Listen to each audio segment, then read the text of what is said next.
ሀብታሙ ላይ ያለኝ ግምገማ እንደ ክሪቲክስ እንደው የዛን ጊዜ እንደሚያውቀው ሰው ሀብታሙ አንድ ቦታ ላይ ቆሞ ለዛ ለአንድ ቦታ ላይ ረጅም ጊዜ የሚታገል ረጅም ጊዜ የሚሰጥ ምናምን ሰው አለ። በተለይ ንጉሱ ከወደቁ በኋላ የእርስ በርስ ግጭት አለ፣ ጦርነት አለ፣ ሰዎች ሞተ። የደም ፖለቲካ ነው ማለት በደም የጨቀየ ፖለቲካ ነው ስቲል ያለውና ሁለተኛ ደግሞ ጀስት ራሱን ነው እንትን የሚያደርገው ከራሱ ሐሳብ ውጪ ራሱን ከማዳመጥ ውጪ የሌሎችን ሐሳብ የመቀበል አቅሙ በጣም ደካማ። ቋንቋ እንግባባ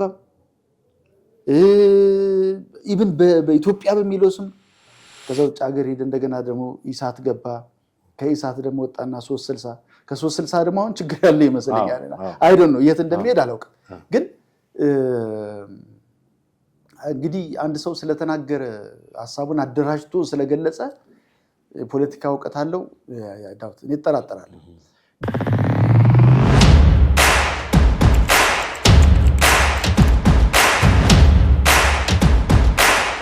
ጤና ይስጥልኝ ውድ ተመልካቾቻችን፣ እንዴት ሰንብታችኋል? እንደምን ከርማችኋል? ለዛሬ እንግዳ ይዘንላችሁ ቀርበናል። እንግዳችን ዳንኤል ተፈራ ይባላል። ዳንኤል ተፈራ በቅርቡ የአንድነት ለዲሞክራሲና ለፍትህ አንድነት ፓርቲ የህዝብ ግንኙነት ኃላፊ በመሆን ረጅም ጊዜ በፓርቲ ውስጥ አገልግሏል።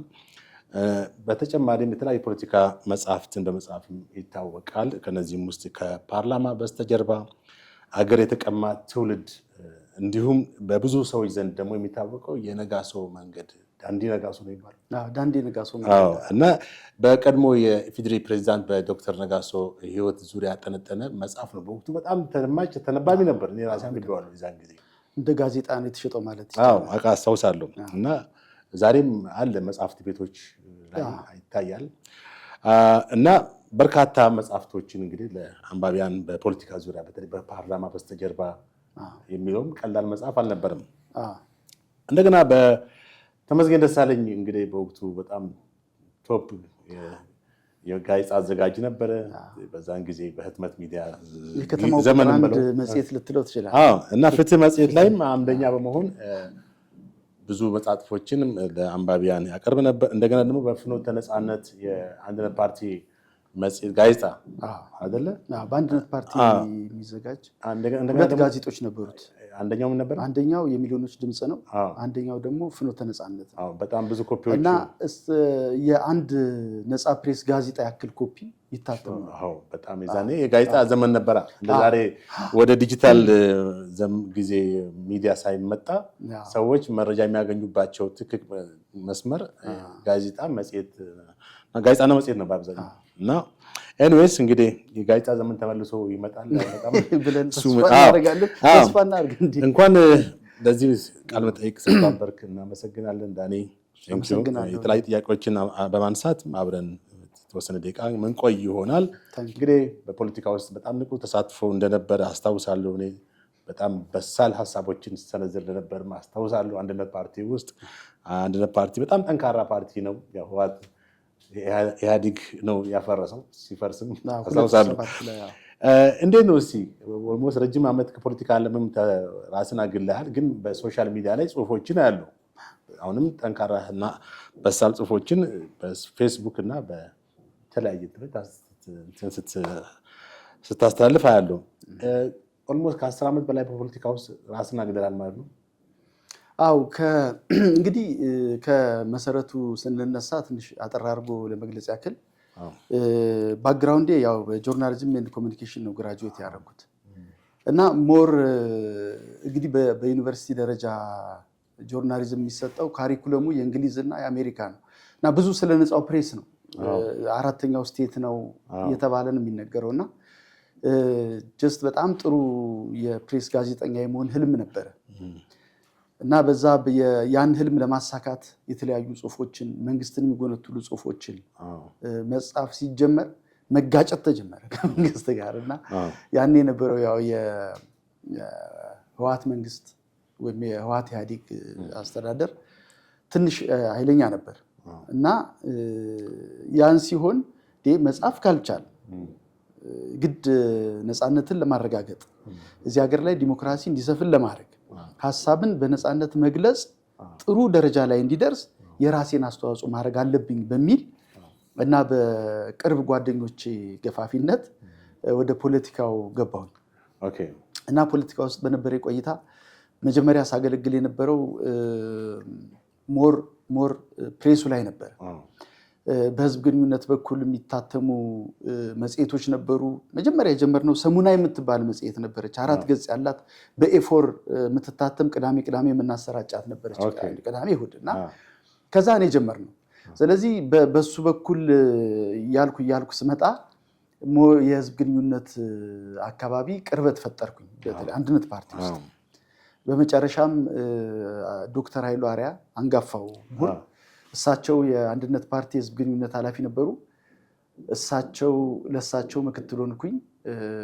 በመቀጠል ደግሞ ለአንድ ጉዳይ ሀገር ውስጥም አልነበርኩም። በእርግጥ እሳቸው ለሕክምና ከጤንነታቸው ጋር ተያይዞ ፓርቲውን አክቲቭሊ ማገልገል ሲቸግራቸው አጠቃላይ ተሰብስበው እኔን የህዝብ ግንኙነት ኃላፊ አድርገው መረጡኝ። ከዛ በኋላ የህዝብ ግንኙነት ኃላፊ ሆኜ እስከ 2007 አካባቢ መጀመሪያ አካባቢ አገለገልኩኝ። ከዛ በኋላም እንደገና ሀብታሙ አያሌው መጣ። እሱ ደግሞ የኔ ምክትል ሆነ። በኋላ እሱ ደግሞ የህዝብ ግንኙነት ኃላፊ ሆነ። እኔ ደግሞ የውጭ ጉዳይ ሆንኩኝና በዚህ ሂደት ስንታገል በደንብ ፓርቲው አንድነት ፓርቲ ትልቅ ደረጃ ደርሶ ነበር። አንድ ፓርቲ ትልቅ ደረጃ ደርሶ ነበር ሲባል እንግዲህ እንዴት የሚል ጥያቄ መነሳት አለበት አይደል? ትልቅ ነው ስንል ከምን አንጻር ነው? እዚህ ላይ የምናነሳቸው ነጥቦች አሉ። አንደኛው አንድነት ፓርቲ ያሳትማቸው የነበሩ 2 በጣም ከፍተኛ ተነባቢ የነበሩ መጽሔቶች ነበሩ። አንደኛው ፍኖተ ነፃነት ነው። ሁለተኛው ደግሞ የሚሊዮኖች ድምፅ ነው። እነዚህ መጽሔቶች ማክሰኞና ቅዳሜ ይወጡ ነበር። በደንብ ነበረ ተደራሽነታቸው። እሱ አንድ ፓርቲውን ከፍ የሚያደርግ ነው። ሁለተኛ ለማሳተም በጣም አስቸጋሪ ስለነበረ ካምፔን በማድረግ የማተሚያ ማሽን ገዝተን ነበር እና ፓርቲው የራሱ የማተሚያ ማሽን ነበር። እንግዲህ መጀመሪያው ይሁን አይሁን አላውቅም፣ ግን ጋዜጣ በራሱ እንትን እያተመ የሚያሰራጭ ፓርቲ የመጀመሪያው ነው። አይ ቲንክ አንድነት ፓርቲ ነው። የሉም ሌላ ፓርቲ የራሱ ማተሚያ ማሽን የነበረው አልነበረም። ከዛ ውጪ በጣም የተለያዩ የህዝብ ግንኙነት ስራዎች ይሰሩ ነበር። ሰላማዊ ሰልፎች ይደረጉ ነበር እና የሰዎችን ትኩረት እያገኘ ነበር። ኦልሞስት በሚወጡ መጽሔቶች ሁሉ፣ በየሳምንቱ ጋዜጦች ሁሉ አንድነት ፓርቲ ምን አለ የሚለውን ይዘው ይወጡ ነበር እና በኋላ 2007 ምርጫ ደረሰ።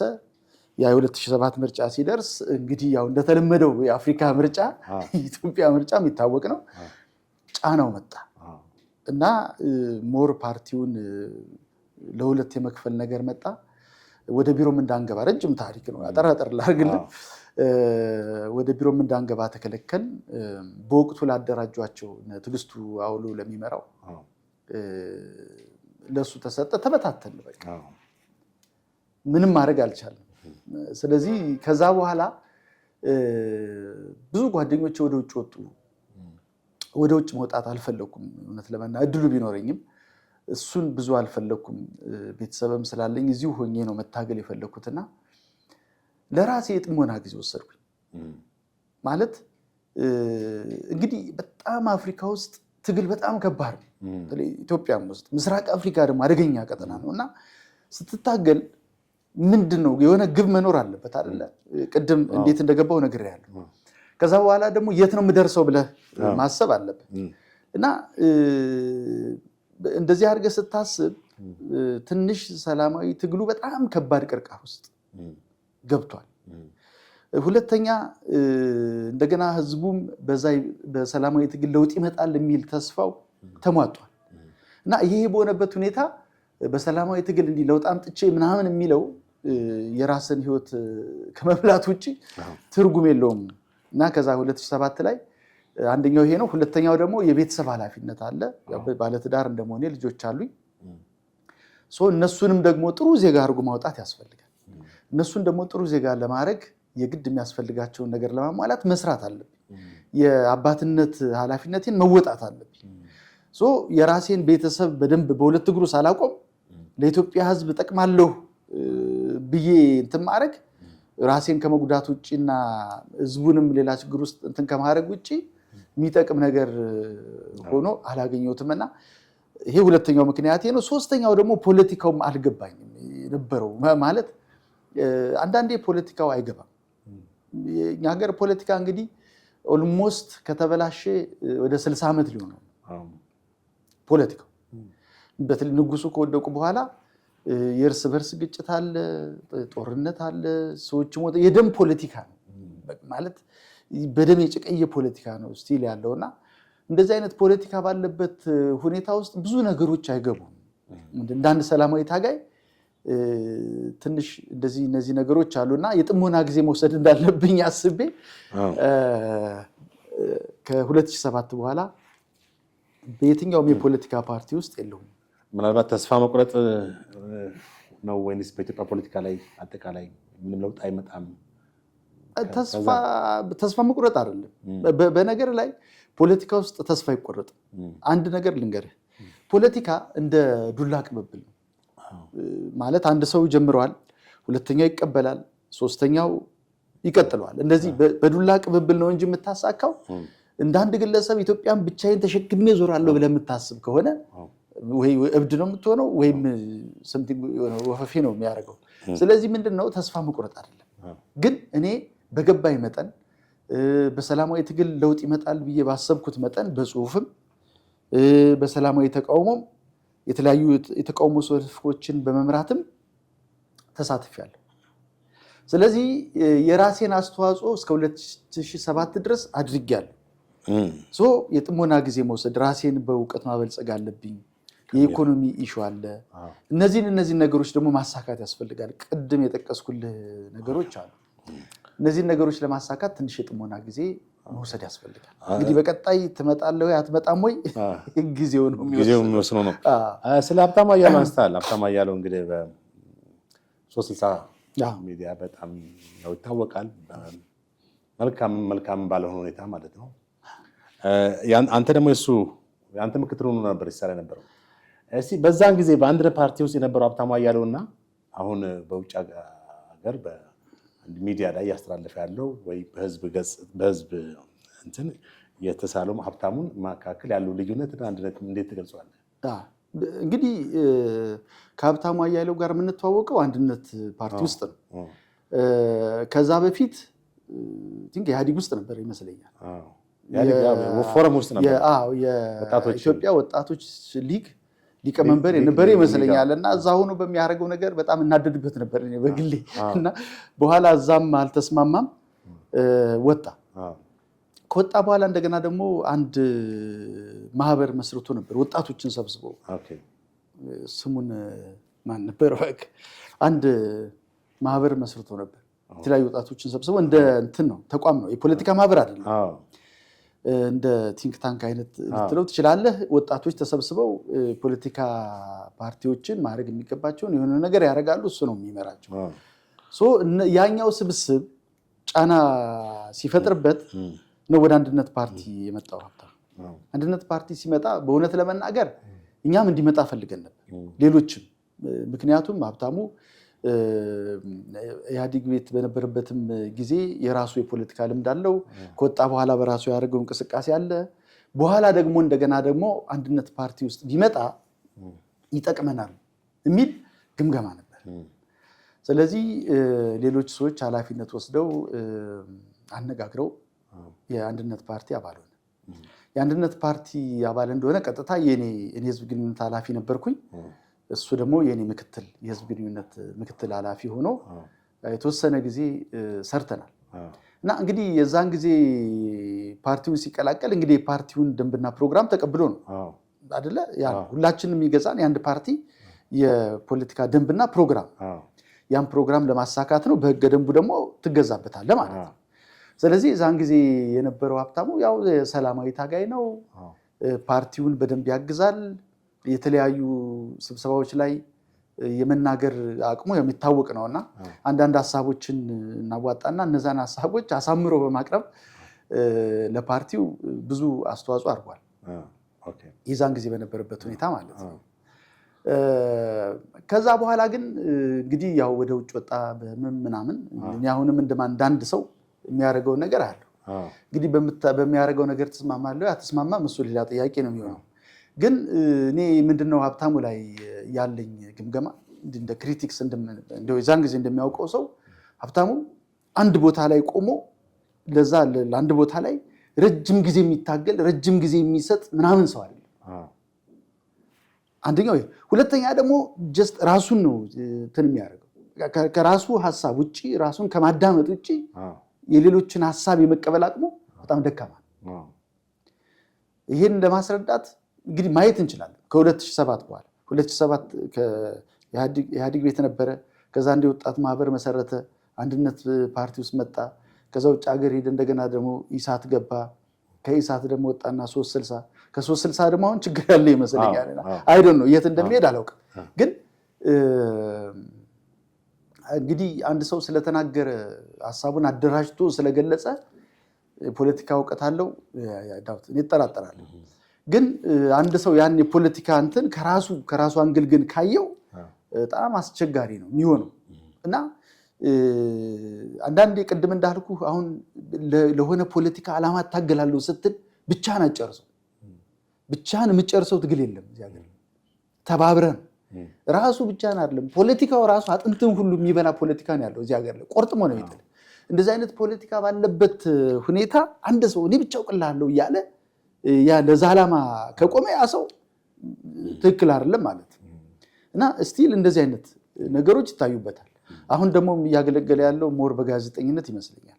ሰዎች የሚያውቁት ከፖለቲከኛነት ይልቅ ወደ ጋዜጠኝነት ባጋደለ አቋሙ ነው። የፖለቲካ ጋዜጠኛ ይሁን እንግዲህ ስም የሚሰጥ አካል ስም ይሰጥ። ግን አንድነት ፓርቲ በነበረበት ጊዜ ያደረገው አስተዋጽኦ በጣም ከፍተኛ ነበር። ዋጋም ከፍሏል ማለት ታስሯል። አንድነት ፓርቲ ውስጥ ሲያገለግል ነው የታሰረው። ያ ደግሞ እንግዲህ ያው የታሪኩ አንድ አካል ነው ማለት ነው። የአንድነት ፓርቲ ውስጥ ያለው አስተዋጽኦ ሌላ ታሪክ ነው፣ ይሄ ደግሞ ሌላ ታሪኩ ነው ማለት ነው። ጥሩ። ኢትዮጵያ ውስጥ ሰላማዊ ትግል ማድረግ ማለት በሰላማዊ መንገድ መታገል ምናልባት እናንተ ብዙ ያሳለፍክበት ስለሆነ በአሁኑ ወቅት በሰላማዊ ትግል የሚመጣ ለውጥ አለ ወይ? ወይም የዲሞክራሲ እንትናችን ምን ያክል ነው? እንደ ልብ መንቀሳቀስና መንግስትን በመሞገት ለውጦችን ለማምጣት የሚያስችልን እንትን ላይ ነው ያለ ነው? እንግዲህ አሁን ቅድም ለማንሳት ሞክሬያለሁ። የኢትዮጵያ ፖለቲካ ከተበላሸ 60 ዓመት አልፎታል። ምንም ከንጉሱ ጀምሮ የደም ፖለቲካ ነው፣ የጉልበት ፖለቲካ እና አንዳንድ መፈክር ሁሉ አንዳንዱ መፈክራችን ሁሉ ብዙ ደስ አይልም በጣም። አሁን ለምሳሌ ያለ የሀፓ መፈክር የነበረ ነው ይመስለኛል፣ ያለ ደም ስርየት የለም የሚል መፈክር እና ያለ ደም ስርየት የለም የሚለው መፈክር ስቲል ሲወርድ ሲዋረድ መጥቶ አሁን ላይ ደርሷል። አሁንም ይህን የጦርነት ወሬ እንሰማለን፣ ያለውን ነገር እንሰማለን። ከዛ ውጭ ደግሞ እንደሚታወቀው እንግዲህ ከ83 ጀምሮ ደግሞ አገሪቱ ላይ ያለው ፖለቲካ የብሔር ብሔረሰቦችን እና ህዝቦች የሚባሉትን እኔ ህዝቦች የሚባለው አላምንም። እንደ አንድ ኢትዮጵያኒስት ህዝቦች የሚባል አንድ ህዝብ ነው ያለው። ያ ደግሞ ፖለቲካ ራሱ የፈጠረው ደግሞ ቀውስ አለ። ይኸውልህ አሁን ለምሳሌ እንግዲህ ከኦልሞስት ስንት ዓመት ማለት ነው እንግዲህ ከ30 ዓመት በላይ ሆነ። አሁን ኢህአዴግ ሲገባ የተወለደ ልጅ 30 ዓመት አልፎታል ማለት ነው። 83 የተወለደ ከ30 ዓመት በላይ ነው። ብዙ ኃላፊነቶችን የሚወስድ ነው። ይሄ ልጅ ተወልዶ ባደገበት አካባቢ ኦሮሚያ ከሆነ ተወልዶ ያደገው ቀና ሲል ወይ ትምህርት ቤት ሲሄድ አንድ ባንድ የኦሮሚያን ባንዲራ ያያል። ከዛ ላይ በጣም እንትን ሆኖ ነው የሚያደርገው። ትግራይ ክልል የተወለደ ልጅ በፊት የሚታወቀውን አንድ የኢትዮጵያ ባንዲራ የሚባለው ይሄ ሲምቦሊክ የሆነው ሚኒስትሪሙን እሱ ተዘንግቶ ያን የትግራይ ክልል ባንዲራን እያየ አፋር ብትሄድ፣ ሶማሌ ብትሄድ፣ አማራ ብትሄድ እንደዚህ ነው እንትን ያደርገው። ስለዚህ ያ አሁን ለምሳሌ ከኢህአዴግ ከመምጣቱ በፊት የነበረ ማንነትና ኢትዮጵያዊነትና ከዛ በኋላ የመጣ ኢትዮጵያዊነት በጣም ትልቅ ፈተና ውስጥ ወድቋል። ስለዚህ እንዳልኩ ይሄ 60 ዓመት መዓቱ ጥንቅጥ ያለበት ፖለቲካ እየተበላሸ የሚሄድ ፖለቲካ ነው እዚህ አገሪቱ ላይ ያለው። ስለዚህ ከ83 በኋላ በሰላማዊ ትግል ለውጥ ይመጣል ተብሎ ብዙ ዋጋ ተከፈለ። በጣም ብዙ ሰዎች ሞቱ። በጣም ብዙ ወጣቶች ተገደሉ። ለውጥ አልመጣም በሰላማዊ ትግል። እና በሰላማዊ ትግል ለውጥ ይመጣል ብለን እኛ ስንታገልም አሁን ለምሳሌ አሁን ያሉትን ጠቅላይ ሚኒስትር አናውቃቸው። የፖለቲካ ትግል ስትታገል ለስልጣን ነው የምትታገለው። ስልጣን የምትፈልገው ደግሞ የፖለቲካ ፕሮግራም ግን ለማሳካት ነው። ለማ መገርሳ የሚባል ሰው አናውቅም። አሁን በብልጽግና ውስጥ ሆነው ለውጡን የሚመሩ እንትኖችን አናውቅም። እኛ ያኔ ስንታገል እንል የነበረው ምንድን ነው? ታግለን ኢህአዴግን ጥለን ስልጣን እንይዛለን። ተመልከት እንግዲህ አሁን ደግሞ 2000 ጠቅላይ ሚኒስትሩ የመጡበት ጊዜ 2010 ላይ ሌላ ኃይል መጣና ደግሞ ስልጣኑን ያዘ።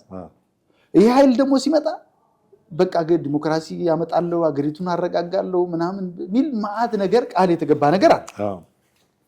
ህዝቡም ሆ ብሎ በሰልፍ በመንጋ ብሎ በቃ ደገፈ። የኢትዮጵያ ህዝብ በቃ እንደዚህ ነው። እኔ አንዳንዴ ያሳዝነኝ ማለት እኔ አዝናለሁ። ለመሰለ ስለምንጓጓ ይመስለኛል በብዙ ነገር ጉጉት ስላለን ወይ ለለውጥ ጉጉት ስላለን ለመቀበል በጣም ይገርም። ከዛ በጣም ትልቅ አድርገህ ትክበውና በቃ ለውጥ መጣልኝ የኔ ነው ለውጡ ብለው ትወጣል። ከዛ ትንሽ ደግሞ ስተት ሲመጣ ደግሞ ይገላበጣል። ያኛው ለውጥ ያልከው ወደ እንትን ይቀየራል። እና ወደ ጥያቄ ስመጣ አሁን ላይ ሆነን በሰላማዊ ትግል ለውጥ ይመጣል ወይስ አይመጣም የሚለውን ይመጣልም ማለት አንችልም፣ አይመጣም ማለት አንችልም። ይህን የምንልበት ምክንያት ምን መሰለህ? አንደኛ ብዙ የፖለቲካ ኃይሎች አሉ። በመሳሪያ አንስተው በዛ ለውጥ ማምጣት የሚፈልጉ ኃይሎች አሉ። እንደገና ደግሞ በሰላማዊ ትግል ለውጥ እናመጣለን ብለው የሚያምኑ ኃይሎች አሉ። ስለዚህ እነዚህ ኃይሎች ምናልባት አሁን ይሄ የእርቅ ኮሚሽኑ ከተሳካለት ከሆነለት እነዚህን መሳሪያ የያዙ ኃይሎች አደራድሮ ከመንግስት ጋር ተነጋግረው ሰላም ወርዶ አገሪቱ ላይ በሁሉም አቅጣጫ ከዛ የጋራ መግባባትና ስምምነት ተፈጥሮ ዋና ጉዳይ የሆኑ ነገሮች ላይ እኛ አሁን ያልተግባባንባቸው ጉዳዮች አሁን በብዙ መንገድ ዋና የሚባሉ ነገሮች ላይ አንግባባም። የኛ እኮ አለመግባባት በባንዲራ አንግባባም፣ በቋንቋ አንግባባም፣ ኢቭን በኢትዮጵያ በሚለው ስም አንግባባም። ማአት ነገር እኮ ነው ያለው። እና ይሄን አጠቃላይ ብሔር ብሔረሰብ የሚባለው ኢትዮጵያ ውስጥ አሁን በኢትዮጵያ በምትባለው ክልል ምንኖር ሰዎች እዚች መርከብ ላይ የተሳፈርን ሰዎች በዋና ዋና ጉዳዮች መስማማት አለበት። የፖለቲካ ሊቃኑ መስማማት አለበት። ከዛ በኋላ ለዚህ ሀገር የሚበጀው ምንድን ነው የሚለው ሁሉ መመለስ አለበት። እና እነዚህ ባልተመለሱበት ሁኔታ አሁን ላይ ሰላማዊ ትግል ለውጥ ይመጣል ተስፈኛ ነኝ ብለህ የሚሰማ ሰው ራሱ ይሄ ሞኝ ሰው ነው። ስለ ለውጥ ካነሳን ጠቅላይ ሚኒስትሩ ወደ ስልጣን ሲመጡም ራሱ ለውጥ እንደመጣ ነው እንግዲህ በኢትዮጵያ ሕዝብ በወቅቱ የታመነው። ሕዝብ ትልቅ ሕዝባዊ ድጋፍም አግኝተው ነበረ በወቅቱ። ግን ዛሬም ድረስ መንግስት ራሱን የለውጥ መንግስት ያለ ነው የሚጠራው። መንግስትና ወይም በስልጣን ላይ ያለው ገዢው መንግስትና የእሱ ፓርቲው አባላቶች፣ ደጋፊዎች የለውጡ መንግስት እያሉ ነው የሚጠሩት። ይህን መንግስት የለውጡ መንግስት ብለን መጥራት ይቻላል ወይ? እንዴት ነው እንግዲህ? እንዴት መሰለህ፣ አንድ ሰው አሁን ለምሳሌ እኔ ዳንኤል ነው ስሜ አይደለ? ዳንኤል ነኝ ስልህ ዳንኤል ነው የምትለኝ።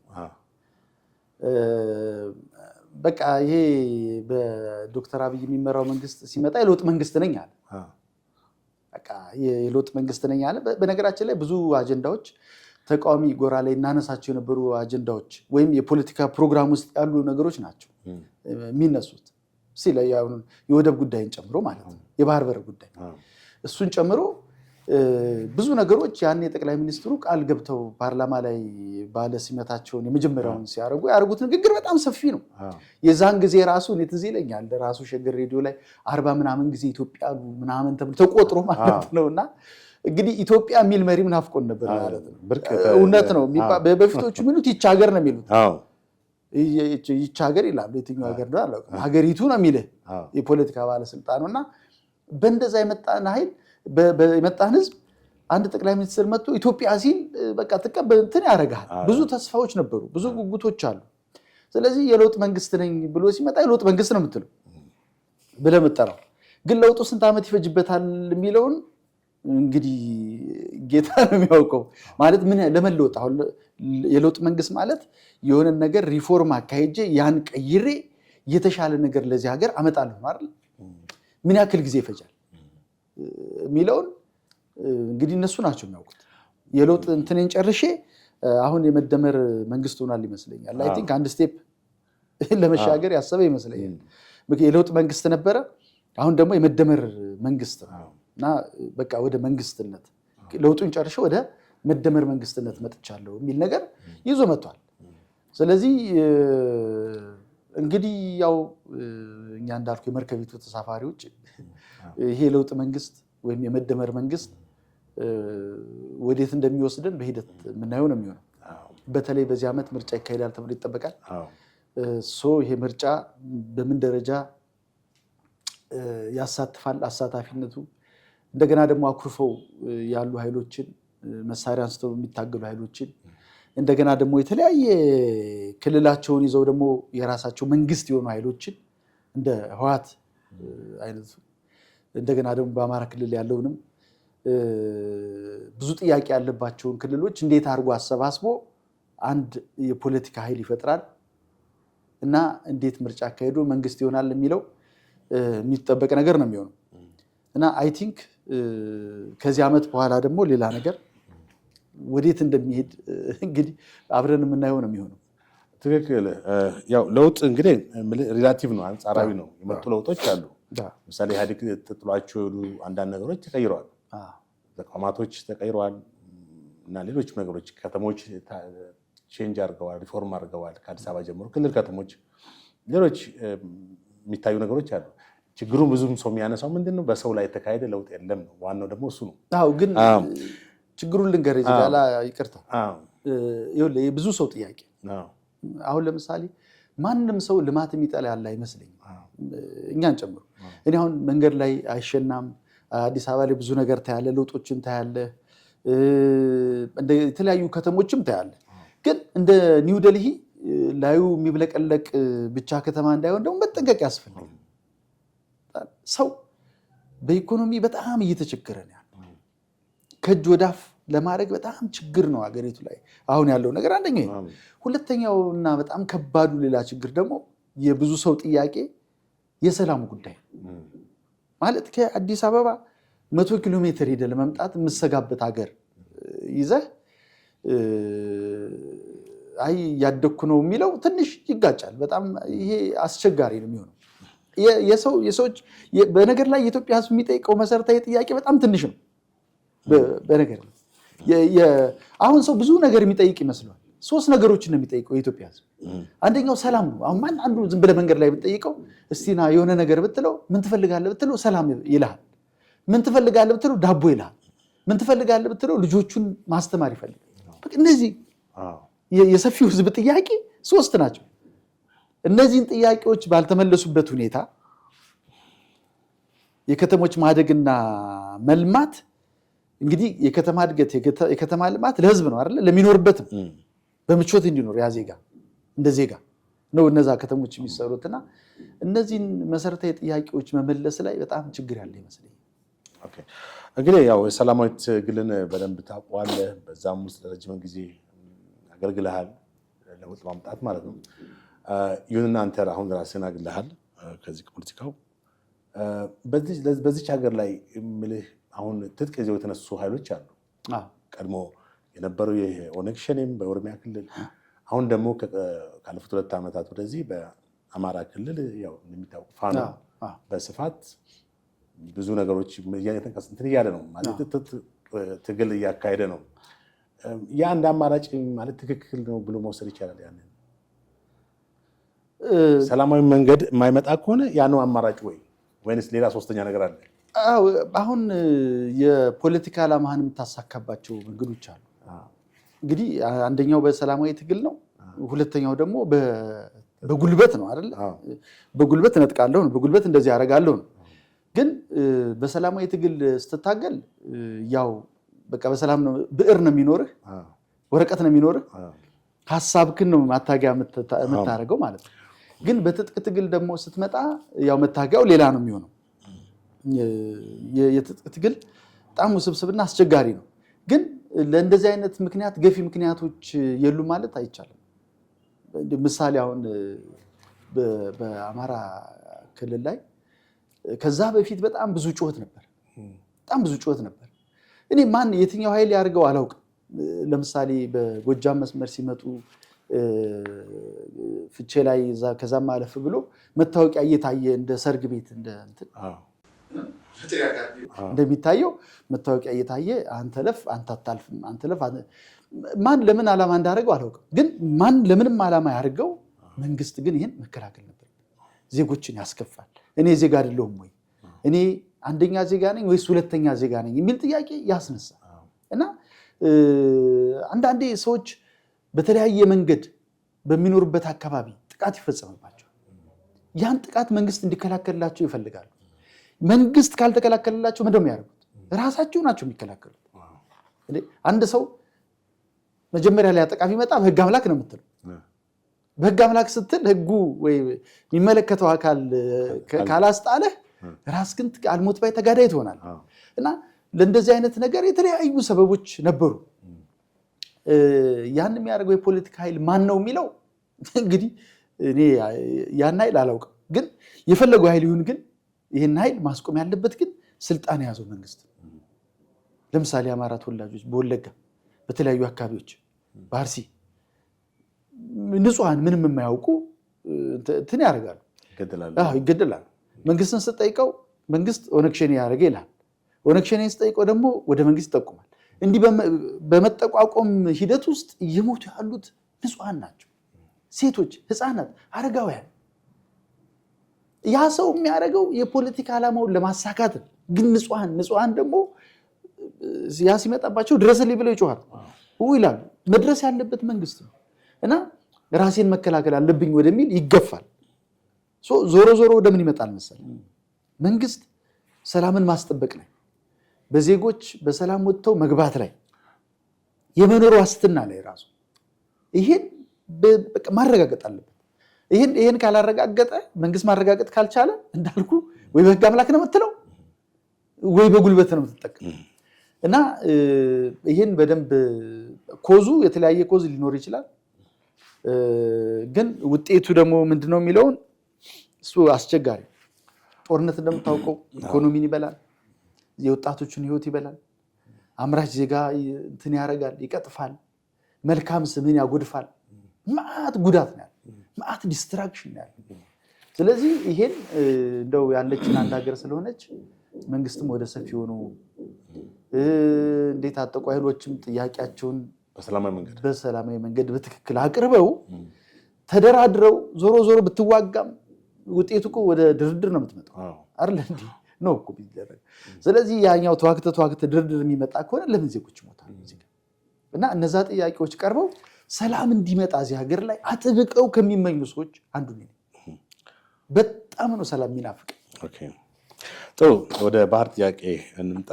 ባህር ጥያቄ ማለት ካለፉት ኦልሞስት 2 ዓመታት ወደዚህ ኢትዮጵያ የባህር በር ጥያቄ በጣም በስፋት እያነሳች ነው። ዛሬ በመንግስት ባለስልጣናቶች ብቻም ሳይሆን በመንግስት ሚዲያዎች ወታደራዊ አመራሮች ሁሉ ሳይቀር ኢትዮጵያ ባህር በር ማግኘት እንዳለባት ታምኖበት በጣም በሰፊው ካምፔን ይደረገ ነው። ይህን እንዴት አየሁ? ማለት በምን አይነት ሁኔታ ነው ባህር በር? አሁን ኤርትራ መንግስት በእንቢተኝነቱ እንዳለ ነው። ከዚህ አንጻር በምን አይነት ሁኔታ ነው አሁን ብዙዎች በዚህ በኃይል ወይም ወታደራዊ እንትን አድርገን አስተማርተን ኤርትራን አሰብን የመቆጣጠር ሁኔታ ብዙዎች ተቃውሞት ነው። ግን በሰላማዊ መንገድስ ኤርትራ መንግስት እምቢተኝነቱን ከጸና በምን አይነት ሁኔታ ነው ምን ልናገኝ እንችላለን? እንግዲህ ይሄ ወደብ ጉዳይ መቼም በጣም ነው የሚያስቆጨው። በነገራችን ላይ ጥያቄውን በመንግስት ደረጃ ስልጣን በያዘ መንግስት ደረጃ ጠቅላይ ሚኒስትሩ አነሱት እንጂ ከዛ በፊት ግን ሲነሳ የነበረ ጥያቄው ሲነሳም ደግሞ የሚያስወግር ጥያቄ ነበር። በራሳችን መንግስት ጥያቄውን ማንሳት ነውር ተደርጎ ኃጢአት ተደርጎ እንዋጋለን ካላችሁ መለስ ዜናዊ ይል ነበር እኮ ብሏል። መንገዱን ጨርቅ ያርግላችሁ ሂዱና ተዋጉ፣ እኛ ሰልችቶናል የሚል ነገር ነበር። እና ወደ ኮዙ ስንመጣ በጣም ለረጅም ዓመታት የባህር በር የነበራት ሀገር ነች ኢትዮጵያ። ይሄ በጣም የረጅም ዓመት የባህር በር ባለቤትነቷን ባልሆነ መንገድ ካጡ አሳዛኝ ሀገሮች ደግሞ አንዷ ኢትዮጵያ ናት። ለምን ይሄን አልኩ መሰለህ? አንደኛ ኢቭን የተንኮል ካርታውን ስታይ እኮ በጣም ነው የምታዝነው እኮ በጣም ማለት እንዴት ተደርጎ ከባህሩ ኢትዮጵያ እንድትገፋ እንደተደረገ ስታይ ያማል እንዳንድ ዜጋ ማለት ለምን የሚል ጥያቄ ታነሳል። ይህን ጥያቄ ዛሬ አይደለም የተነሳ ነፍሳቸውን ይማርና ፕሮፌሰር አስራት ወልደየስ አንስተውታል። በሸንጎ ይሄ የሽግግር መንግስቱ ጊዜ ይመስለኛል አንስተዋል። ስለ ባህር በር አንስተዋል። በቃ የባህር በር ማንሳታቸው ግን እንደ ኃጢአት ተቆጥሮ ሲያሳድዷቸው እስከ ህይወታቸው ፍጻሜ ድረስ ነው እንትን ያደረጉት። እነዚህን ሰዎች የሚሰማቸው አልነበረም እና የባህር በር ጥያቄው የዛን ጊዜ የነበረው ወደ 83 ይመልሰናል። 83 የህወሓት ኢህአዴግ ኃይልና ሻዕቢያ አንድ ላይ ሆነው መንግስቱ ኃይለማርያምን ወይም ደርግን ካስወገዱ በኋላ በጣም መረጋጋት ነበረባቸው። ለምን መሰለህ? ከዛ በፊትም የሽግግር መንግስት ተቋቋመ። የሽግግር መንግስቱ ሆይ ሆይ ብሎ ኤርትራን አስገነጠለ። ኤርትራን ማስገንጠል ብቻ አይደለም ከነወደቡ በቃ ውሰጅልኝ ብሎ ሰጠ። እዚህ ላይ ጥያቄዎች አልተነሱ። ለምሳሌ የኢትዮጵያ ህዝብ ቁጥርና የኤርትራን ህዝብ ቁጥር ስታዩ አይገናኝም አይደለ? እኔ መገንጠላቸው ላይ አልኖርም ካሉ ታግለው ከዛ ሪፈረንደም አካሄደው ሪፈረንደሙ ትክክል ነው ወይ የሚለው መታየት አለበት። በእርግጥ ያን አካሄደው በትክክል በዛ መንገድ መሄዳቸው ምንም ትላይል ይችላል። ስቴት ሆኗል፣ አገር ሆኗል አይደለ? ነገር ግን የሄዱበት መንገድ እንዴት ነው ብለህ ስታይ ግን የኢትዮጵያን ጥቅም የጎዳ የኢትዮጵያን ጥቅም ለማስከበር ወይም ኢትዮጵያ ይገባታል የሚል ተቆርቋሪ ሰው ባልነበረበት ሁኔታ በተለይ ኦልሞስት ብዙ እንደሚባለው በኢሳያስና መለስ ስምምነት ልትለው ትችላል። በሁለት ሰዎች ስምምነት ነው የወደብ ሄደ። ምክንያቱም ይህን የሚያክል ትልቅ ሀገር ወደብ አልባ አድርገህ ልታስቀምጠው አችልም እና የተደረጉት ነገሮች የወረቀት የጓዳ ስምምነቶች ናቸው። በትግሉ ጊዜ ለምሳሌ የሚመስለኝ አዲስ አበባን ከመቆጣጠራቸው በፊት እና ደርግን ከማስወገዳቸው በፊት በእንግሊዞች አደራዳሪነት ጭምር የዛን ጊዜ የሽግግር ቻርተር እያቋቋሙ ነበር፣ እየተጻፈ ነበር። የሽግግር ቻርተሩ የተጻፈው ጫካ ነው የተጻፈው። የሽግግር ቻርተሩ ሲጻፍ እነ ሌንጮ ታዛቢ ነበሩ፣ ኢሳያስ ነበረ፣ መለስ ነበረ፣ አንድ የውጭ እንግሊዝ ዲፕሎማቶች እንደዚህ ነበሩ። ቁጭ ብለው ነው የጻፉት። ይህን ሲጽፉ የኢትዮጵያ ሕዝብ ምንም ያውቀው ነገር የለም። ከዛ ይህን የጻፉትን አምጥተው እንደገና ደግሞ ተግባር ያደረጉት እና እዚህ ጋር ጥያቄዎች ይነሳሉ። የሽግግር መንግስቱ ያን የተቋቋመው አቶ መለስ የሚመራው የሽግግር መንግስት ኃላፊነት አለው ወይ? ማለት የኢትዮጵያን መሰረታዊ ጥቅሞች አሳልፎ የመስጠት ኃላፊነት አለው ወይ ነው አንደኛው ጥያቄ። ሁለተኛው ጥያቄ ደግሞ አሳልፎ ሲሰጥ በምን ውሳኔ በምን አግባብ? ዲማርኬሽን እኮ ስቲል አልተደረገም። የለም እኮ ዲማርኬሽን የኤርትራ እንትን እዚህ ጋር ነው የኢትዮጵያ እዚህ ጋር ነው ተብሎ ያ ተደርጎ ዲማርኬሽን ተደርጎ የተባበሩት መንግስታት ድርጅት እውቅና ሰጥቶት የተደረገ ቦርደር የለም ኢትዮጵያ ውስጥ በሁለቱ ሀገሮች መካከል። ጦርነቱም የተነሳው ከዛ አንጻር ነው። ከዛ አንጻር ነው ጦርነት። አዎ። ስለዚህ ይህን የወደብ ጥያቄ ትውልዱ እንደሚያነሳ ይጠበቅ ነበር። ብዙ ጥያቄዎች አሉ። ወደቡ የሄደባቸው ኢፍትሃዊ የሆኑ ነገሮች አሉ። እኔ እንደ ግለሰብ ማምነው ነው የምልህ። ማን ነው የወሰነው ይህን ውሳኔ? እንዴትስ ይህን ኢትዮጵያ ትልቅ ብዙ ብሔር ብሔረሰቦችን የያዘ ሀገር ነው፣ ትልቅ ሀገር ነው። ይህን ሀገር በ60 ኪሎ ሜትር ገድበህ ወደ ባህር በሩ እንዳይደርስ አርገህ ከዛ ደግሞ ወደ ከ1000 የሚጠጋ ደግሞ የባህር ወሽመጥ ለአንዲት ትንሽ ሀገር ሰጥተህ ይህን ሀገር የምትቆልፍበት ምንም ምክንያት የለም። በዚህ ምክንያት እኔ የሚገርመኝን አንድ ነገር ላንሳለህ እዚህ ጋር። ለምሳሌ ይሄ ኢፍትሃዊ አይደለም የሚለው ጥያቄ ከሽግግር መንግስቱ ጊዜ ጀምሮ ተነስቷል። ሻለቃ አድማሴ፣ ፕሮፌሰር አስራት ወልደየስ ነፍሳቸውን ይማርና ሌሎችም አንስተውታል። ከዛ በኋላ ደግሞ ኢዴፓ ሰልፍ የጠራበት ጉዳይ ሰልፍ ጠርቶ የባህር ወደብ ያስፈልገናል፣ ያለ ባህር ወደብ ቀርተናል የሚል ከፍተኛ ሰልፍ ተደርጎ ነበር። ጥያቄው ነበር ተደርጓል። 92 አካባቢ ይመስለኛል ተደርጓል። ሰልፉን አድርጓል። የባህር ጥያቄ ተጠይቋል። ከዛ በኋላም ከኢዴፓ በኋላም በመኢአድ በኩል እኔ በማውቀው አንድነት ፓርቲ በኦፊሻል በትክክል ስለነበርኩበት አንድ ኢህአዴግን የምንከስበት አንዱ ዋና ነገር ይሄን ትልቅ ሀገር ወደብ አልባ አድርጓል፣ ያለ ወደብ አስቀርቷል፣ ለድህነት ጋብዞናል፣ ድሃ እንድንሆን አድርጎናል። ሀቃችንን በጓዳ ስምምነት በትንሽ በተፈረመች ወረቀት ሰጥቷል። ምንም እዚህ ህዝቡ አልወሰነም። ባለፈውም ጠቅላይ ሚኒስትሩ ሲሉት ነበር የተወሰነ ነገር ብናገላበጥ ወረቀት የለም አሉ እሳቸው። እኛ በፊትም ማስረጃ ስንጠይቅ የሚሰጠን አልነበረም። ይልቅም ይሄን ጥያቄ የሚያነሳ መንገዱን ጨርቅ ያድርግልን ነው ሲባል ነበር። ስለዚህ የወደብ ጥያቄ እነዚህ ኃይሎች እያነሱት እየተንከባለለ ተቃዋሚው ሲያነሳው የነበረው ገዢ ፓርቲ ዝም በል ሲል ተቃዋሚ ሲያነሳው ተንከባሎ መጣ። አሁን ያለው መንግስት ደግሞ አነሳው። ተቆልፈን አንኖርም አለ። እኔ ይህን ጥያቄ እንዴት አንድ ህሊና ያለው ኤርትራዊ በኔጌቲቭ ነገር እንደሚያየው አይገባም። ለምን መሰል በጣም ረጅም ነው እኮ ወሽመጡ፣ በጣም በቂ እኮ ነው። ኢትዮጵያና ኤርትራ ተጋግዘው ቢያለሙት እኮ ቦርደር እኮ አያስፈልገንም እኮ። ለምን ብዙ ኤርትራውያን እኮ እዚህ ሀገር መጥተው አገሬ ብለው እየኖሩ እኮ መኖርም አለባቸው። አገራቸው ነው። እኔ እንደ ኢትዮጵያዊን የማያቸው በነገር ምንም ልዩነት የለም። ስለዚህ ህዝቡ በዚህ ደረጃ ከተግባባና ከተዋደደ የፖለቲካ መሪው ለምንድን ነው በዚህ ደረጃ ተግባብቶ በሰላማዊ መንገድ ያ ነገር እንዲሆን የማያደርግ የሚል ነው። እና አስረዘብኩብኝ ይመስለኛል። ሳጠቃልል ጥያቄው ፍትሃዊ ነው፣ ተገቢ ነው፣ ትክክል ነው። እንዴት ይመጣል ወደሚባለው ስንመጣ የመጀመሪያው ምርጫ መሆን ያለበት ያለምንም ጥያቄ በሰላማዊ መንገድ ነው። በሰላማዊ መንገድ ለውጭ ኃይሎች ማስረዳት ያስፈልጋል፣ ለውጭ ሀገራት ማስረዳት ያስፈልጋል፣ ለቀጠናው ለምስራቅ አፍሪካ ሀገራት ማስረዳት ያስፈልጋል። ኢብን ለጠላቶች እንደ ጠላት ተብለው እንደ ጠላት የሚሆን እኛም ደግሞ እንደ ጠላት የምናያቸው ለግብጾች ማስረዳት ያስፈልጋል። ችግራችን ኢፍትሃዊ እንደሆነ ተበድያለሁ ይሄ የለም እኮ ነው፣ ይሄ ፍትህ ጉዳይ ነው። ስለዚህ ይሄን በደንብ ለነሱም ማስረዳት ያስፈልጋል። ያ ካልሆነስ ምን ይመጣል? ያ ካልሆነ ምን ይመጣል ስትል እንግዲህ አንድ ቤት ውስጥ ብዙ ሰው ቆልፈ ቁጭ ስታደርገው እና በር አልከፍትልህም ካልከው ምንድነው የሚወስደው እርምጃ? መስኮት ነው የሚሰብረው አይደለም እንዴ? በር ነው የሚገነጥለው።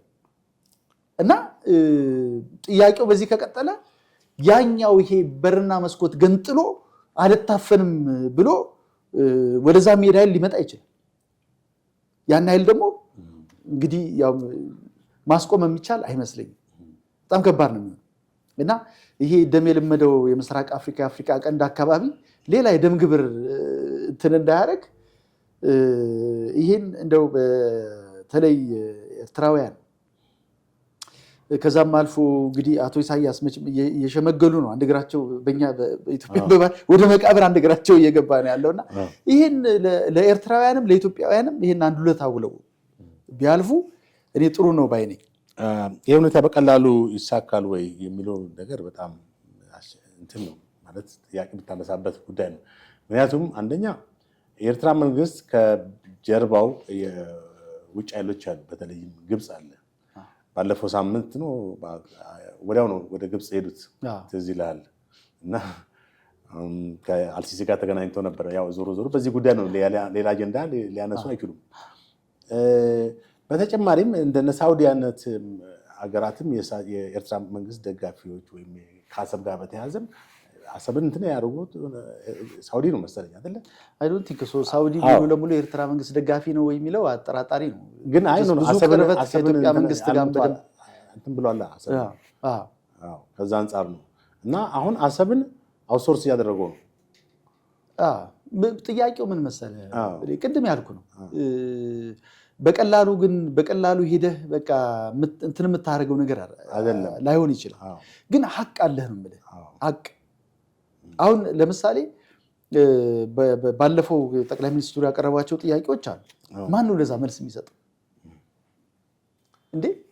ይሄ ማለት አንድ ሰው የሆነ ንብረትህን ከወሰደብህ ወደዛ ማስረጃ ማምጣት አለበት።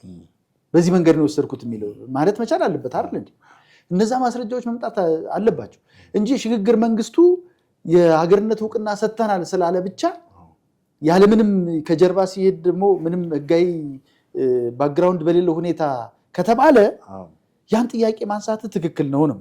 ግን ይሄ መንግስት አሁን ያለው መንግስት የኢትዮጵያ መንግስት ማድረግ የሚገባው ነገር አለ። አገር ውስጥ የቤት ስራውን ጠንቅቆ መስራት አለበት። እኔ ይኸውልህ ስጋቴ ግብፅ ወር ምናምን ሌላ ሀገር አይደለም። የኢትዮጵያ ህዝብ በታሪክ እንደምታውቀው ቦርደር ሌላ የውጭ ወራሪ መጣ እንዲያደርገ ስትለው ነርበስ የሚሆን ማለት ደግሞ የሚቆጣ ህዝብ ነው ከጫፍ እስከ ጫፍ በቃ ማለት ምንም እንትን ኮምፕሮማይዝ እንዲህ ሁለት ጊዜም ለማሰብ አእምሮን አይጠቀም። ከሌ መጣብህ ካልከው ወዲያው ነው የሚነሳው። እና ይሄን እንደዚህ አይነት ህዝብ ይዘህ ትልቁ ስጋት የሚሆነው እነ ግብፅ ወይ ሌላው ያለው ቀጠናው ላይ ያለው ሀገር ምናምን አይደለም። ይሄ ላይሆን ይችላል። ባይሆን በዛ መንገድ ባይሆን ጥሩ ነው። ነገር ግን ይሄ መንግስት ማድረግ ያለበት እዚሁ አገር ውስጥ አኩርፈው ያሉ ተበድለናል ተገፍተናል የሚሉ በጉልበት በመሳሪያ ያን መብታችን እናስመልሳለን እንደ ሁለተኛ ዜጋ ተቆጥረናል ብለው የሚያምኑ ኃይሎች አሉ ነው የምልህ። እነዚህን ኃይሎች በድርድር በለው ኦር በመግባባት ወይ በርቅ ልትለው ትችላለህ። እኔ ሞር በንግግር ቢሆን እኔ አንድ ሰውን ባይሞት እኔ ደስ ነው የሚለኝ። እዚህ ሀገር ለምን ይሞታል ያዘው? ስለዚህ በዛ መንገድ እዚህ አገር ቤት ያለው ስራ መሰራት አለበት። የሚቀድመው ስራ እሱ ነው የኔ ጥያቄ እንጂ ያንተን ሀቅ ለማስመለስ ነው እኮ አብይ ይሄን ጥያቄ አብይ አይደለም እኮ ያነሳው አልኩ። ልደቱ አንስቶታል። ዛሬ ይቃወማል ማለት በጣም ይገርማል። አሁን ይቃወማል። የዛን ጊዜ ግን ወደ ባልባ አድርገውን ምናምን እንደዚህ ሁሉም ተቋሚ አሁን ውጭ ነው የሚቃወሙት አብዛኞቹ። እኔ እንግዲህ በአጋጣሚ አውቃቸዋለሁ። ብዙዎቹ ወደ ባልባ ሀገር በመፈጠሯ የሚቆረቆሩና የሚቆጩ ናቸው፣ የሚያማቸው ናቸው።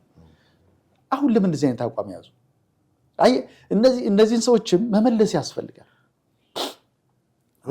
አሁን ልደቱ 92 ላይ ወደብ ይገባናል ብሎ ያምን ከነበረና አሁን ደግሞ አይገባንም ካለ ለምን? ይሄ ሸክሙ የሚሆነው ለኢትዮጵያ መንግስት ነው። አንድ ሰው ማኩረፍ የለበትም። እነዛን የሚያኮርፉ ሰዎች በተለያየ መንገድ አኩርፈው ቅድሚያ ይሄ ካልሆነማ ወደቡ ባፍጢሙ ይደፋ የሚሉ ሰዎችን ማሳመን ያስፈልጋል። መስራት አለበት። ንቀህ የምትወው ጠላት ንቀህ የምትወው እንትን የለም። እሱ እኮ እዛ ውጭ ስላለ የራሱ ጉዳይ ከሌኮ እንዲህ ስላለ ብለህ የምትወው አይደለም። በጣም ሰፊ ስራ መሰራት አለበት። እነዚህ ሰዎች በአፋቸው እንደዚህ ቢሉ በኢትዮጵያ ጥቅም ላይ ግን የሚደራደሩ አይመስለኝም። ያን የሚፈልጉት ይመስለኛል። ስለዚህ ሳጠቃልልለት እኔ ምን መሰለህ እንግዲህ በቃ አፍነህ ያዝከው ስታፍነው የህዝብ ምን ይሆናል? ተመልከት። አሁን የህዝብ ቁጥሩ በጣም እየጨመረ ነው ኢትዮጵያ እየመጣ ያለ። ቆጠራ በእርግጥ ይፋዊ ቆጠራ አልተካሄደም። ግምቶች እየተደረጉ ነው። 135 ይላሉ። ከሆነ ዓመት በኋላ 150 ይገባል ይባላል። ይህን ህዝብ ይዘህ ምንም የምታደርገው ጥቅሙን ይጠይቃል እኮ መብቱን ይጠይቃል።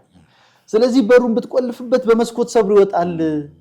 ግን ያ ደግሞ ሌላ ዲስትራክሽን ሌላ ጥፋት ስላለው ያ ከሚሆን አሁን ኢሳያስ ተነስቶ ግብፅ አልሲሲ ጋር ከሚሄድ ሳውዲ ከሚሄድ እንትን ከሚሄድ ምናምን ሞር በፕሮክሲሚቲ በብዙ ነገር ቅርበት አለን አይደል ከኛ ጋር ዋይኑ ለምንድን ነው በዛ መንገድ ይሄኛውን መንግስት በዛ አቅጣጫ ለምን አይሄድም?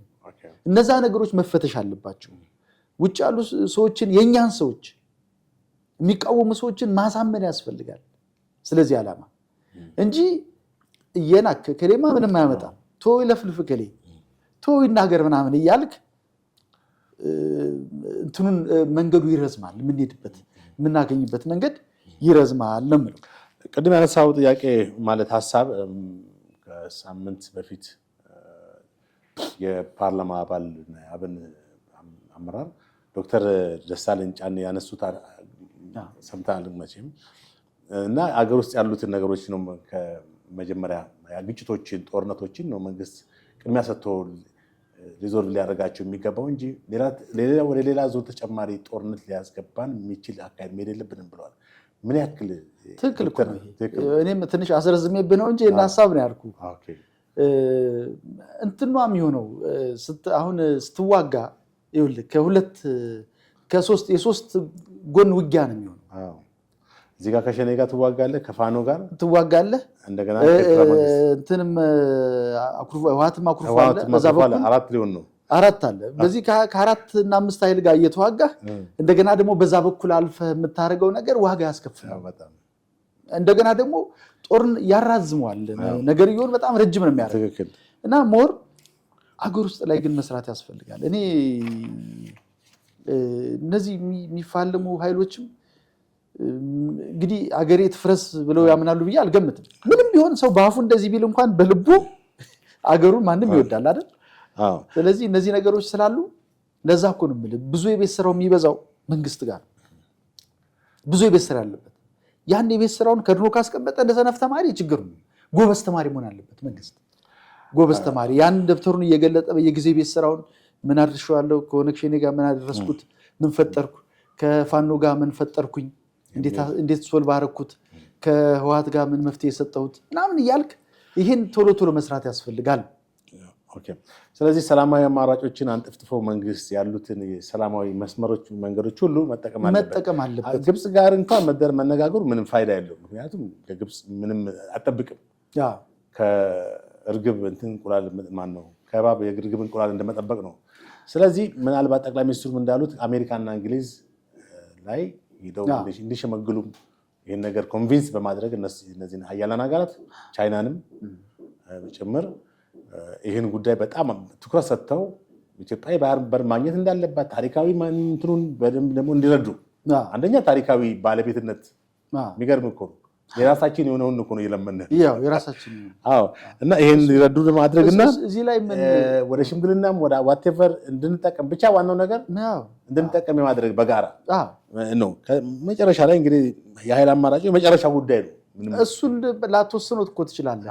አሁን ለምሳሌ ቅድም ያልኩ ነው በቃ የሚገነፍል ነገር ይመጣል ማለት ራሱ ይገነፍላል። ድህነቱም እንትኑም ጫናው እየመጣ ሲሄድ ገብቷል ትወጣለህ እኮ ገንፍሎ ይወጣል። 150 ሚሊዮን ከደረስን ልትወጣ ዶክተር ተሻለ ሰብሮም ልታረግ ነው ማለት ነው። ጋብዘናቸው የተናገሩት ይሄን ነበር። ግን ግብጽ ላይ ያነሳው ነገር እኔ ምን አለ መሰለህ ዲፕሎማሲ ላይ በጣም ወደ ሰፊ መሆን ይጠይቃል። ጠላቴ ብለህ የምትሆን ነገር አይ ግብጽማ ስለሆነች ግብጽማ ታሪካዊ ጠላቴ ነች በቃ እሷማ ምናምን ብለህ የምትሆን ነገር መኖር የለበትም ነው የምለው። አሁን ይኸውልህ ግብጽ በዚህ በቀጠናው ምስራቅ አፍሪካ ቀንድ ላይ እየተሯሯጠች ነው። ሶማሊያ ገብታለች፣ ከኢሳያስ ጋር ጉድ እያለች ነው ምናምን ነገር። ጅቡቲ ሰሞኑ ጅቡቲ ላይ እንደዚህ የምታደርግን ሀገር ለምን መሰለህ ቢያንስ በእንትንም ቢሆን ማስጠንቀቅም ያስፈልጋል እኮ። አንዳንዴ እንዳልኩ ነው ረፊ አንደኛ ትልቁን ውሃ ከኛ ነው የምትጠቀሙ ከኢትዮጵያ። ይህ ሀገር ካልተረጋጋ ምን ትጠቀማለች እሷ? አሁን የግብጽ ስትራቴጂ ከጥንት ጀምሮ ኢትዮጵያን አለማረጋጋት ዊክ የሆነች ስቴት ዝም ብላ ልፍስፍስ የሆነች ስቴት በመፍጠር ጥቅሟን ማስጠበቅ ነው። ይህን አካሄዷን ማቆም አለባት ማለት ትክክል አይደለማ። ለምን መሰለህ አሁን እንግዲህ ግድብም ተገነባ፣ ሌላ እንደገና ደግሞ ግድብ ሌላ እንትን ስለትገባ ነው እንዴ?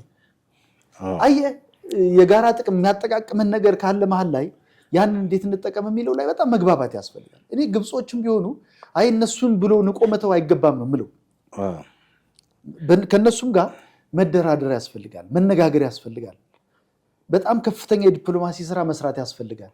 ከኢሳያስ ጋር መደራደር መነጋገር ያስፈልጋል። የዲፕሎማሲ ስራ ያስፈልጋል። እነዚህን የውጭ ኃይሎችም ይሄን ነገር እንዲያደርጉ ማግባባት ያስፈልጋል። ተጽዕኖ ፈጣሪዎቹ እነዚህ ጃይንት የሚባሉት ሂድ ስትባል የሚሳካላቸው ረፍ ሲሉ የሚሳካላቸው እና አሜሪካ ቁጭ በል ሲሉ ቁጭ የሚሉላቸው ብድግ በል ሲሉ ብድግ የሚሉላቸው ሀገሮች አሉ። እና አሜሪካ፣ እነ እንግሊዝ፣ ሌሎች እነ ቻይና፣ ኢቭን ራሽያ፣ እነዚህን ሀገሮች ሳውዲ አረቢያ አሁን በጣም ትልቅ ጡንቻ እየፈጠረች ያለች ሀገር ናት። ሳውዲ ማለት ከፍተኛ ተጽዕኖ እየፈጠረች ያለች ሀገር ናት። እነ ቱርክ አየህ እነዚህ ሁሉ ሁልጊዜ መንገር ሞቶት መጮህ ያስፈልጋል። ስጮህ ነው እኮ ሀቅ የሚሰማልህ። ሰው የሚደርስልህ ስጮህ ነው።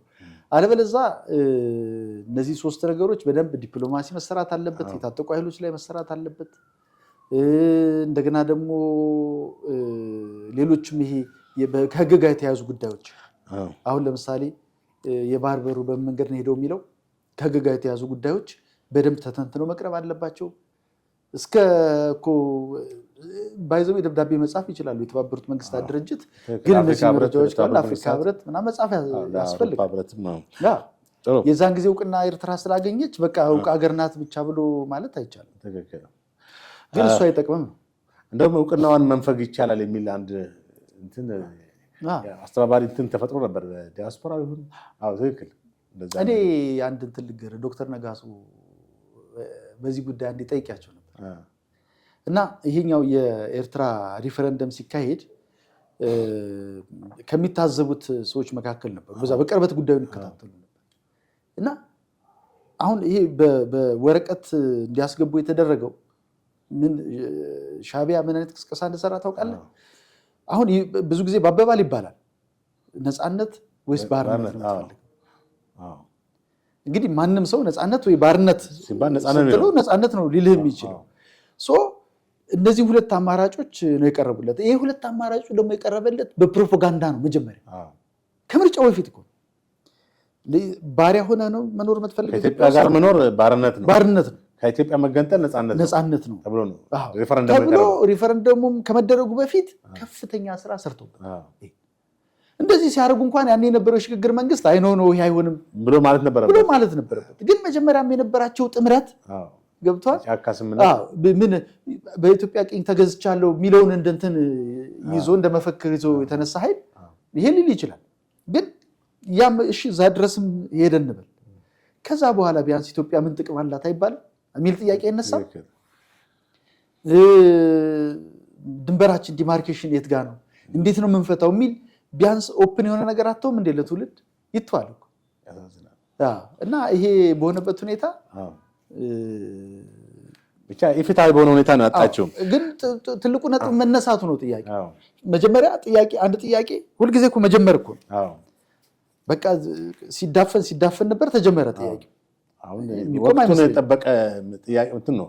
ታይሙ ራሱ አሁን ነው መነሳቱ አግባብ ነው። ሞር ግን ጠላቶች የምትለው ላይ ነው መስራት። ቅድም አንተ እንዳልኩ መጨረሻ ጥያቄ እናድርገው እስኪ።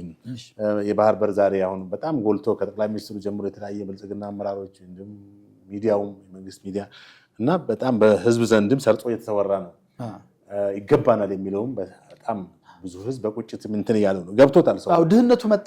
አሁን የባህር በር ጥያቄን ቀድሞ ካነሱ ሰዎች በጣም እኔ ማደንቃቸው በግሌም ፐርሰናሊ ማውቃቸዋል። አንተ ደግሞ ከኔ የበለጠ ታውቃቸዋለህ።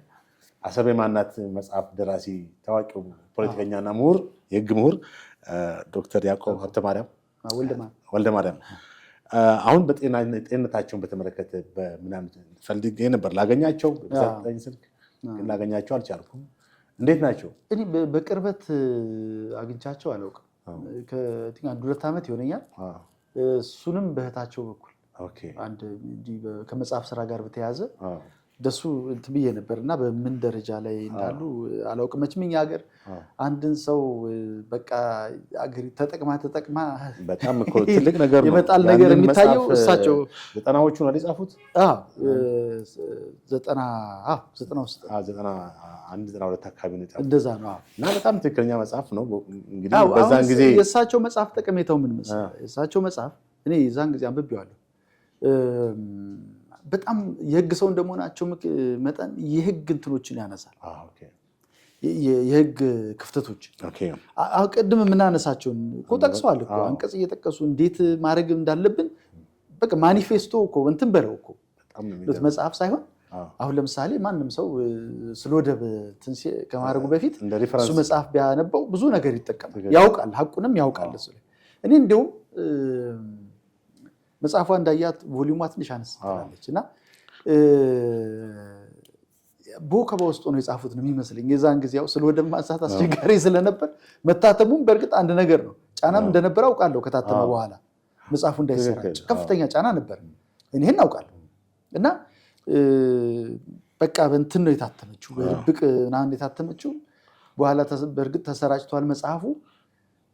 በጣም ጠቃሚ መጽሐፍ ነው። እና እሳቸው እንደውም ጤንነታቸው ጥሩ ከሆነና የሚፈቅድላቸው ከሆነ መንግስት በአማካሪነት ቢጠቀምባቸው ይጠቀማል። ብዙ ነገር ነው የሚያውቁት ዓለም አቀፍ ጠበቃ እንደመሆናቸው። በጣም ዶክተር ያዕቆብ ወልደማርያም እንግዲህ ተሽሏቸው ጤንነታቸውም ተመልሶ በዚህ በአሰብ ጉዳይ በባህር በር ጉዳይ ላይ አንተ እንዳልከው የመንግስትም አማካሪ ሚዲያ ላይም ቀርበው ብዙ ሀሳቦች መስጠት የሚችሉ ምሁር ናቸው። ዋናው ግን ጤንነታቸው ቢሻላቸው ማስቀረብ አለበት። አሁን ብዙ ኤክስፐርቶች አሉ እኮ አገሪቱ በነገር ላይ የምሁር ድሃ አይደለች። በጣም ብዙ የተማሩ ሰዎች አሉ ሀገር ውስጥ ውጭ ሀገር። እነዛን ሰዎች የመጠቀም ደግሞ የመንግስት ፋንታ ነው። እነዛን ሰዎች መጠቀም አለበት መንግስት። መልካም፣ በጣም ማመሰግነው ዳንኤል ተፈራ የቀድሞ የአንድነት ፓርቲ የህዝብ ግንኙነት ኃላፊ እንዲሁም በርካታ ፖለቲካ መጽሐፍቶችን እንደ ነጋሶ መንገድ ጽፎ ለአንባቢያን ያበረከተ በጣም በሳል የፖለቲካ አመራር የነበረ ነው። በጣም በድጋሚ አመሰግናለሁ። ከረጅም ጊዜ በኋላ ነው። ውድ ተመልካቾቻችን እንግዲህ በነበረን ቆይታ ብዙ መረጃዎችን እንዳገኛችሁ ተስፋ አደርጋለሁ። በፕሮግራማችን እንደተደሰታችሁ ተስፋ አደርጋለሁ። ፕሮግራሙን አዘጋጅ ያቀረብኩላችሁ ጥላሁን አክሊሉ ነኝ። መልካም ቀን።